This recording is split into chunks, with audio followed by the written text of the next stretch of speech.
Nanguna agad sa music chart ang unang duet song ni na Pinoy Big Brother Celebrity Collab Edition Big Winners, Bren Manalo at Mika Salamanca.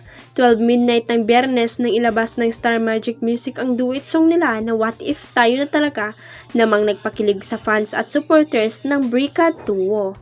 Puring-puri nga ng mga netizen ang nasabing kanta na isinulat ni Jonathan Manalo. Sarap pakinggan kapag nasa road trip ka, wow ganda ng boses ni Brent, wow ganda ng blending, at naiintindihan yung lyrics, ang ganda talaga, di ko to in-expect, sabi ng isang ex-user.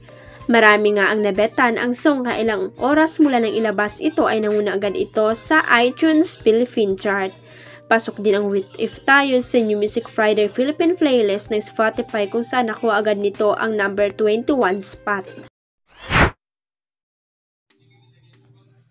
Engaged na raw ang kapuso actress entrepreneur na si Bea Alonzo sa boyfriend niyang super rich na si Vincent Co. Yan ang kumakalat na balita ngayon sa social media kung saan sinasabing nagpo-post na raw si Vincent kay Bea na nasaksihan pa umano ng kanilang pamilya at malalapit na kaibigan. Ngunit sorry na lang sa mga naniwala sa naturang chika dahil binasag agad ito ni Bea at pinagdiin ng wala siyang dapat kumpirmahin o i-deny about the reported engagement. Alam mo, nakaunahan pa ng lahat ng mga tao yung mga pangyayari sa buhay ko. I have nothing to clarify and I want to keep things private and yeah, there's nothing to say. Actually, ang payag ni Bea sa panayam ng 24 oras noong September 13. Dagdag pa ng kapuso star, I'm very happy, yes. In fairness, abangers na naman ang madlang people kung kailan formal na ibabandera ni Bea ang relasyon nila ni Vincent. Magkakaroon ba talaga ng grand boyfriend reveal?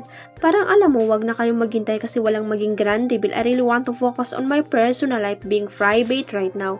Parang feeling ko ang dami kong natutunan sa lahat ng pinagdaanan ko sa buhay that I really want to keep things to keep my personal stuff really private at this time saad ng dalaga.